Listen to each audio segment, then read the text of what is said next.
మరి కొద్ది రోజుల్లో ఎలక్షన్స్ అయితే రాబోతున్నాయి. ఈ ఎలక్షన్ టైంలో చూసుకుంటే కనుక 2024లో మీకు ఏ పార్టీ అధికారంలోకి వస్తే బాగుంటుందని మీరు అనుకుంటున్నారు? టీడీపీ వస్తేనే బాగుంటుంది అనుకుంటున్నాం మేము. ఎందుకంటే డెవలప్మెంట్ చేయాలన్నా చంద్రబాబు నాయుడు తర్వాతే ఎవరన్నా చేయాలంటే, ఇప్పుడు ఈయన వచ్చారు కానీ ఆయన ఉంటున్న స్థావరంలో ఆయన చేసుకుంటున్నాడు కానీ చుట్టుపక్కల పల్లెటూరులు ఏం పట్టించుకోవట్లేదు, ఏం చేయట్లేదు రఘుపతి గారు. ఇప్పుడు ఆయన ఊరిని ఆయన డెవలప్ చేసుకుంటున్నాడు కానీ పక్క ఊర్లు కూడా పట్టించుకోవట్లేదు. గెలిచిన రోజు కనిపించాడు అసలు, తర్వాత మళ్ళీ 2004 ఇప్పుడు కనిపిస్తున్నారు ఆయన వచ్చి ఎలక్షన్కి మాకు ఓట్లేయండి అని చెప్పని. మరి ఈ మధ్యలో ఎందుకు రావట్లేదు? ఈ మధ్యలో కూడా వచ్చి ప్రజలు ఎట్టున్నారా ఏందో వాళ్ళ యోగక్షేమాలు అనేది కనుక్కోవాలి కదా.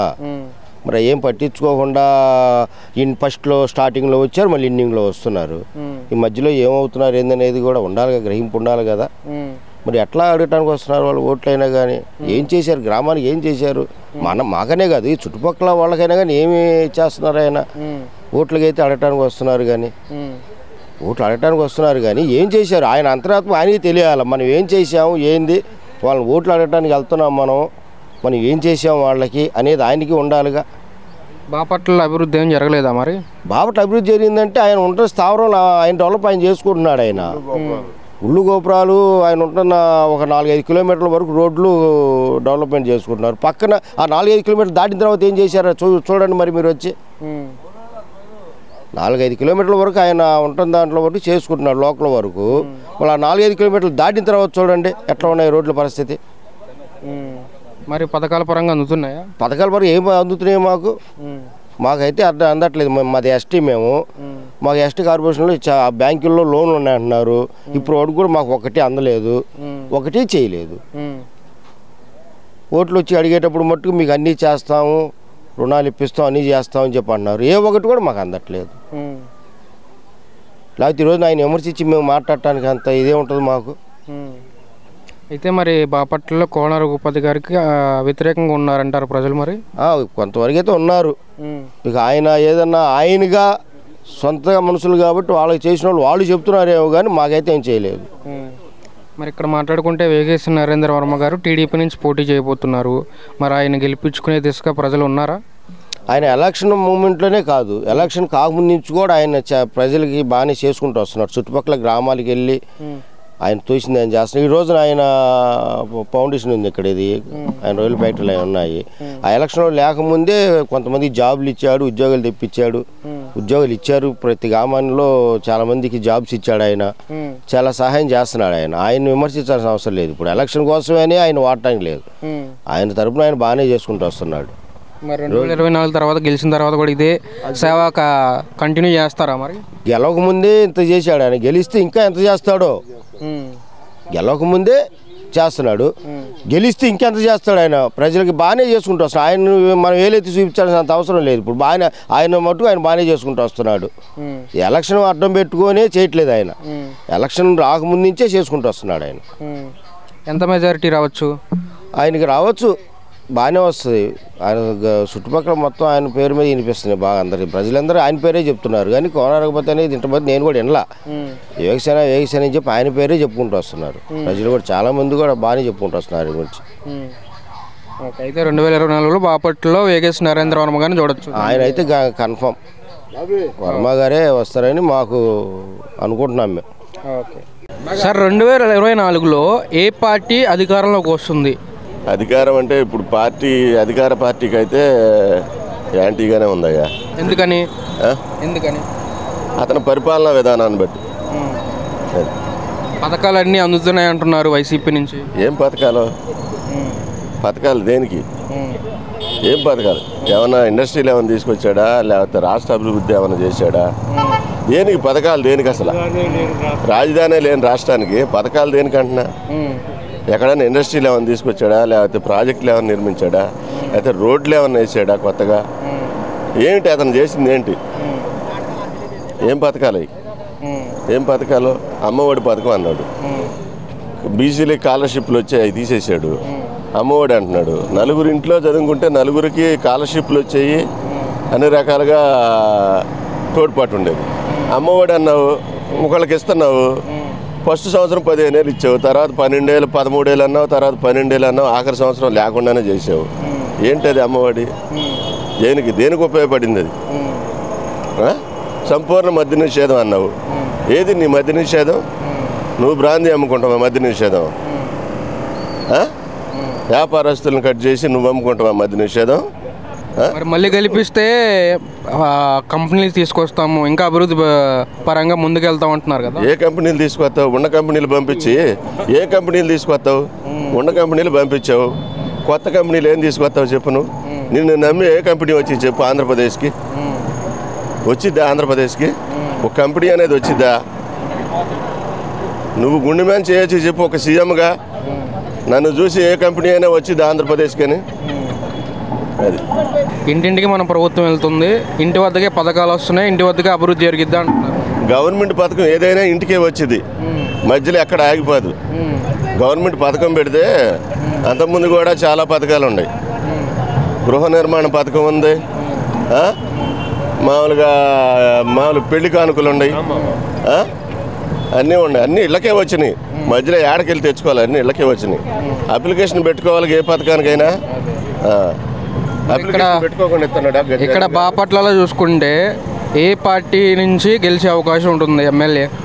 బాపట్ల అతను చేసిన అభివృద్ధిని బట్టి ఉండిద్ది. కోన రఘుపతి గారు ఏం చేయలేదా? కోన రఘుపతి గారు ఏం చేయలేదా? ఏం చేసి అంటే అతను ఇసుక అమ్ముకున్నాడు అనేది ఒక బ్యాడ్ వచ్చింది బాగా. అది మరి ఇక్కడ టీడీపీ నుంచి చూసుకుంటే వేగేష్ నరేంద్ర వర్మ గారు పోటీ చేస్తున్నారు, మరి ఆయన గెలిచే అవకాశం ఉందంటారా? ఫ్రెష్ క్యాండిడేట్ కాబట్టి జనాల్లో కొంచెం సింపతి ఉండేది. అది ఇంకా అంటే సింపతి తప్ప ఇంకేం లేదంటారా? సింపతి అంటే మంచి కార్యక్రమాలు చేస్తున్నాడు కదా, మంచి కార్యక్రమాలు చేస్తున్నాడు కదా. ప్రజలకి ఏదైనా అడిగితే ఇబ్బంది వచ్చినా కూడా సహకరిస్తున్నాడు. ఏదైనా గుళ్ళు నిర్మాణం అంటే ఇస్తున్నాడు, ఎక్కడన్నా ఏదైనా ఎవరికైనా ఆపద వస్తుందంటే ఆదుకుంటున్నాడు. అయితే బాపట్లలో వేగేష్ నరేంద్ర వర్మ గారు వచ్చే అవకాశం ఉంది, 100% గెలవడానికి ఛాన్సులు ఉన్నాయి. అది మరి కొద్ది రోజుల్లో అయితే ఎలక్షన్ అయితే స్టార్ట్ అవుతుందండి. దాంట్లో భాగంగా చూసుకుంటే ఇక్కడ బాపట్ల నియోజకవర్గంలో ఎవరు అధికారంలోకి వచ్చే అవకాశం ఉంటుంది? వేగేష్ నరేంద్ర వర్మ, తెలుగుదేశం పార్టీ. ఎందుకని? ఆయన చేసే సేవా కార్యక్రమాలు ఆయనకున్న గుడ్ నేమ్, దాన్ని బట్టి వర్మ గారు అయితే బెస్ట్ అని అనుకుంటున్నారు. మరి కోన రఘుపతి గారు కూడా బాగానే చేశారు బాపట్లలో అంటున్నారు. ఏం చేశారు? రోడ్లు పగలు కొడితే అభివృద్ధి ఏంటి? 4 రోడ్లు వేస్తే అభివృద్ధి కాదుగా, నియోజకవర్గ స్థాయిలో ఉండాలి కదా అభివృద్ధి అనేది. ఎక్కడా లేదు. ఈ 4 రోడ్లు పగలు కట్టారు, అంతవరకు పర్వాలేదు. మొత్తం నియోజకవర్గ స్థాయిలో ఉండాలి అభివృద్ధి అనేది. అభివృద్ధి చేయలేదా? అభివృద్ధి ఏం లేదు, ఇసుక అమ్ముకోవటం తప్పితే ఏముంది అక్కడ అభివృద్ధి? ఏమి లేదు. అయితే బాపట్ల ప్రజలందరూ అందరూ కూడా ఇప్పుడు ఏ పార్టీ వైపు చూస్తున్నారంటారు? తెలుగుదేశం పార్టీ వైపు. తెలుగుదేశం పార్టీ వైపు చూస్తున్నారు. 100% టీడీపీ గవర్నమెంట్ వస్తుంది, చంద్రబాబు నాయుడు గారు సీఎం అవుతారు.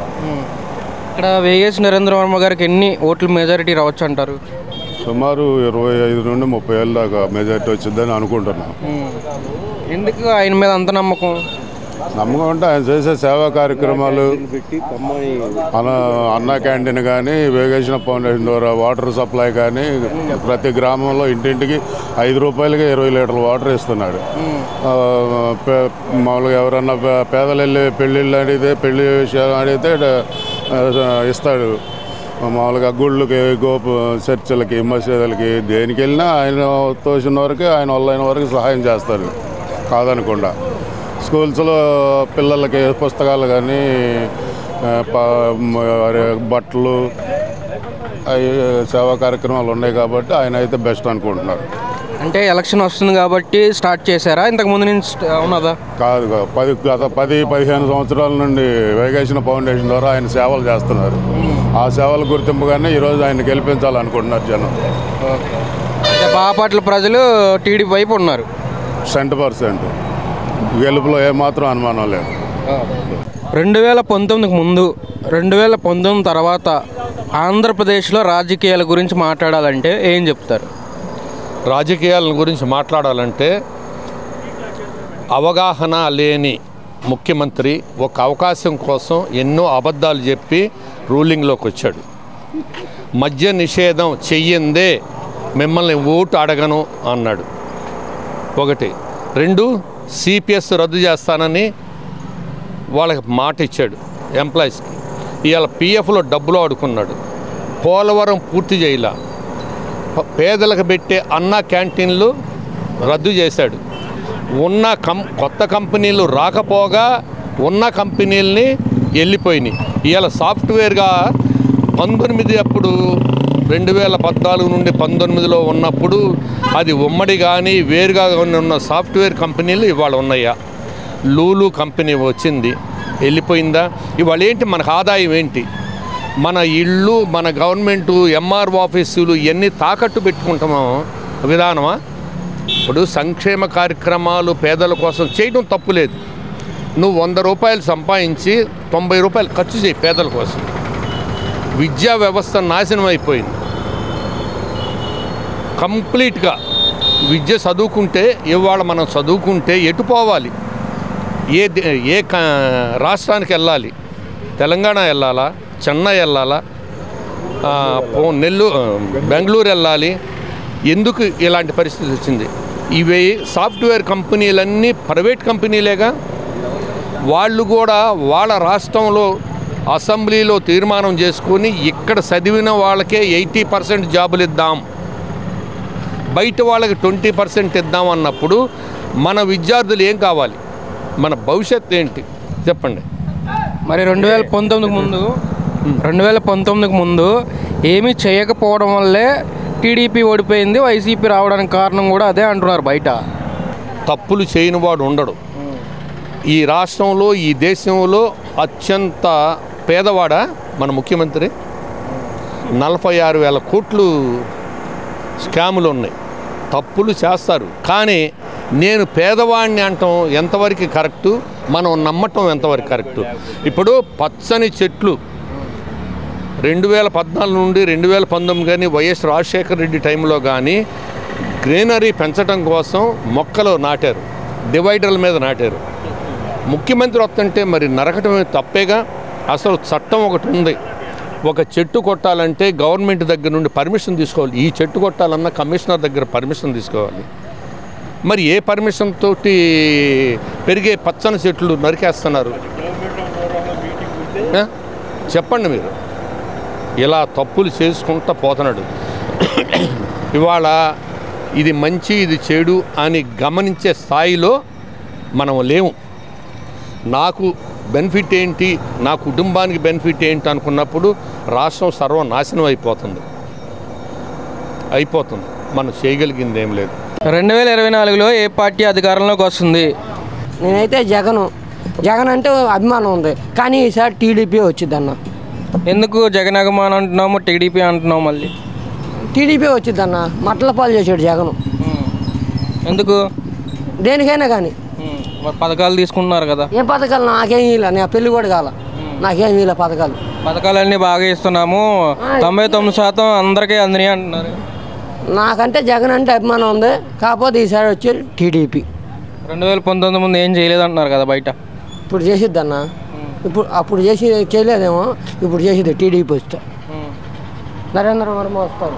ఇక్కడ బాపట్ల అయితే నరేంద్ర వర్మ వస్తాడు. నరేంద్ర వర్మ వస్తాడు. నరేంద్ర వర్మ ఎందుకు రావాలి? నరేంద్ర వర్మ వస్తాడు. వస్తాడు అంతే. ఎందుకు రావాలి? కారణం కావాలి. ఆయన మంచి 10 మందికి సహాయం చేస్తున్నాడు కాబట్టి వస్తాడు. ఇది మాత్రం వాస్తవం. మరి కోన రఘుపతి గారు రారు. ఎందుకు రాడు? రాడంటే రాడు. ఇంకెందుకు నేను ఆన్సర్ చెప్పలేను. రాడు. కారణాలు కూడా చెప్పాలి కదా. రాడన్నా, రాడు. నరేంద్ర వర్మ వస్తాడు ఈసారి. బాపట్లలో ఎమ్మెల్యే నరేంద్ర వర్మ. ఇది మాత్రం నిజం. మీరు ఒక్కరే ఉన్నారా, అందరూ ఉన్నారా? అందరూ ఉంటారు. ఎన్ని ఓట్ల మెజారిటీ రావచ్చు? ఎన్నైనా రావచ్చు అన్న. ఎక్స్ట్రా వస్తాయి ఓట్లు, ఎక్స్ట్రానే వస్తాయి అన్న. నరేంద్ర వర్మే వస్తాడన్న. రాడు. 2024లో ఏ పార్టీ అధికారంలోకి వస్తుంది? చంద్రబాబు నాయుడు. ఎందుకు చంద్రబాబు నాయుడు? సంక్షేమ పథకాలు, రాజధాని అంటే, రైతులకి నీళ్ళు అంటే నీళ్ళు లేవు, నీళ్ళు గురించి పట్టించుకున్నవాడు లేదు. మరి మన రాష్ట్రానికి రాజధాని, పెట్టుబడులు, పరిశ్రమలు ఏమి లేవు. ఊరికేదో ముసలాళ్ళకి ఏదో 4 రూపాయలు ఇచ్చి 100 మందిలో 10 మందికి ఇచ్చి 10 మందికి ఇస్తే రాష్ట్రం బాగుపడ్డట్టేనా? అందరికి ఇస్తే అందరికి అందుబాటులో ఉండేది నీరు, రైతులకి నీళ్లు కావాలి కదా. దానికోసం మాకు సంక్షేమ పథకం చేసేవాళ్ళే కావాలి. ఊరికేదో మా డబ్బులు ప్రజల దగ్గర డబ్బులు ప్రజలకి ఇచ్చి మేము ఇచ్చామని మళ్ళీ మనమేనేసి ఆ డబ్బులు తీసుకొచ్చి మనమేనేసి మనం కట్టమని పక్క రాష్ట్రంలో సూపర్ అంతా మన రాష్ట్రంలో సూపర్ అంతా. మరి 2019కి ముందు టీడీపీ చేయకపోవడం వల్లే కదా వైసీపీ వచ్చిందని కూడా అంటున్నారు. ఆయన చేసాడు, చేయలేదని ఈయనకి వేసారు. ఈయన అంతకంటే ఇంకా నొప్పులు గురిపించాడు. మరి అది అయితే 2024లో వచ్చే ఎలక్షన్స్లో మీరు టీడీపీకి వేస్తారు. మీకు తెలీదా మన రాష్ట్రంలో ఎట్టుంది, పక్క రాష్ట్రంలో ఎట్టుంది? మన రాష్ట్రంలో ఎట్టుంది రేటు, పక్క రాష్ట్రాల్లో ఎట్టుంది? ఒక ఓన్లీ చీలకు కొట్టే మందు కొంటేనే పక్క రాష్ట్రానికి ఇక్కడ రాష్ట్రానికి లీటర్కి 300 తేడా ఉంది. ఎందుకని మనం ఈ ఆంధ్రాలో పుడతామని చేసుకున్న నేరం. మరి ఇప్పుడు బాపట్లలో చూసుకుంటే ఏ పార్టీ అధికారంలోకి వస్తుంది, టీడీపీయా వైసీపీయా? ఒకళ్ళు వాళ్ళు వస్తారంటున్నారు, ఒకళ్ళు వీళ్ళు వస్తారంటున్నారు. ఇప్పుడు వీళ్ళని చూశారు కదా, మళ్ళీ ఈసారి వాళ్ళని చూద్దాం అన్నట్టుకున్నారు. ఏదో చేస్తాడు. ఇప్పుడు మరి వైసీపీ నుంచి కోన రఘుపతి గారు, టీడీపీ నుంచి ఏమో వేగేసి నరేంద్ర వర్మ గారు, ఇద్దరిలో ఎవరికి ఎక్కువ ఇక్కడ అమ్మేలే అవకాశం వస్తాడు? వేగేసి నరేంద్ర వర్మ. ఎందుకు నరేంద్ర వర్మ గారు? ఈయన చేయలేదుగా. ఆయన ఏదో చేస్తాడని చూద్దాం, చేస్తాడో చేయలేదు, చేస్తాడో చేయడు. కానీ ఈయన 2 సార్లు చూసాంగా, 3వ సారి ఇప్పుడు 2 సార్లు కూడా ఏం చేయలేదు. నెక్స్ట్ ఏమన్నా వచ్చి ఆయన కూడా ఏదైనా చేస్తే చేస్తాడని ఆలోచన మీద ఉన్నాం. మరి ఇక్కడ చూసుకుంటే వేగేసి నరేంద్ర వర్మ గారు సేవా కార్యక్రమాలు చేస్తున్నారు, దానివల్ల కూడా వచ్చే అవకాశం ఉంది అంటున్నారు, నిజమేనా? ఈ ప్రజలతో కూడింది వ్యవహారం కాబట్టి అనుకుంటాం. 2 సార్లు ఈయన చూసాం కాబట్టి ఒకసారి ఆయన చూద్దామని ఆలోచన. ఆ విధంగా అయితే ఇక్కడ టీడీపీకి వేద్దామని చూస్తున్నారు. 2 సార్లు చూశారు కదా, మూడోసారి అట్టా. కానీ ప్రజల దగ్గర ఉన్న ఆలోచన అది. 2 సార్లు చూశారు. మరి 2024లో ఏ పార్టీ అధికారంలోకి వస్తుంది? ప్రజెంట్ అయితే టీడీపీ వచ్చింది. ఎందుకు టీడీపీ? ఎందుకు టీడీపీ అంటే కొద్దిగా వ్యతిరేకత ఉందయ్యా జనాల్లో. కొన్ని పనులు చేశారు కొంతమంది. ఆ ఎంపీ ఈ ముఖ్యమంత్రి అయినా సరే కొన్ని చేశారు, కొన్ని మిస్టేకులు ఉన్నాయి. ఆ మిస్టేకులు సరిదిద్దుకున్నారంటే రావచ్చు. అది అయితే 2024లో టీడీపీ వస్తుందంటారు. మరి ఇక్కడ బాపట్ల చూసుకుంటే ఎవరు గెలవచ్చు, వేగేసి నరేంద్ర వర్మ గారా లేదంటే వైసీపీ నుంచి కోన రఘుపతి గారా? రఘుపతి గారికి 2 సార్లు అవకాశం ఇచ్చారు. ఒక అవకాశం ఈయనకు కూడా ఇవ్వచ్చు, నరేంద్ర వర్మకి. అది ఆ విధంగా ఇస్తున్నారు అవకాశం. లేదంటే నరేంద్ర వర్మ చేసే సేవా కార్యక్రమాలు ఏమైనా దృష్టిలో ఉన్నాయి? భోజనం కానీ, తిన్న భవన సంఘునికి భోజనాలు కానీ, అవన్నీ ఐపి సమ్మాలు వేసుకున్న వాళ్ళకి ఆయన అన్నం పెట్టి ఆయన కొన్ని సేవలు చేశాడు. ఈయన అంత సేవలు చేసి నేను నగల్లా. అది నరేంద్ర వర్మ గారు ఎంత మెజారిటీతో గెలవచ్చు ఇక్కడ? అది మాత్రం అటుటికి ఉండింది. ఒక 1000-2000 లోపు ఎవరన్నా కానీ, రఘుపతి కానీ ఈయన కానీ ఒక 2000 ఓట్లు అటుగా రావచ్చు. అది మరి కోన రఘుపతి గారు ఏమీ అభివృద్ధి చేయలేదు ఇక్కడ బాపట్లలో? చేశారు, రోడ్లు వేసారు, కొన్ని పనులు చేశాడు. ఆయన చేయలేదు అనడానికి లేదు.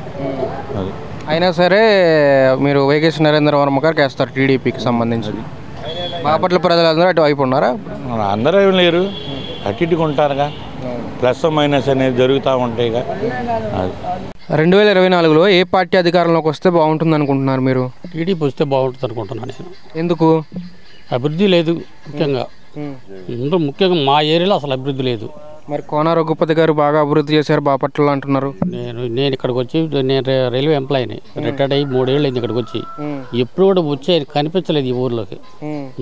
అది మరి బాపట్లలో అభివృద్ధి జరిగింది మెయిన్ అని అంటున్నారు బయట బాపట్ల సిటీలో. ఎంతవరకు వాస్తవం? పల్లెటూరులో మటుకు అసలు జరగట్లేదు. ఇక్కడ రోడ్డుపట్లో అసలు జరగలేదు. టీడీపీ పరంగా మాట్లాడుకుంటే మరి బాపట్లలో ఏ పార్టీ అధికారంగా వచ్చే అవకాశం ఉంటుంది? అటు కోన రఘుపతి గారా, ఇటు వేగేసి నరేంద్ర వర్మ గారా? వర్మ గారే వస్తారు అని అనుకుంటున్నారు ప్రజల టాక్. ఎందుకని? ఆయన వస్తే కొద్దిగా అభివృద్ధి చేస్తాడని. గత కొంతకాలంగా సేవా కార్యక్రమాలు చేస్తున్నారు అంటున్నారు. అంటే ఎలక్షన్ వల్ల చేస్తున్నారా లేదంటే ఇంతకు ముందు నుంచి ఉందా? ముందు నుంచి చేస్తున్నాడు అతను చేస్తున్నాడు.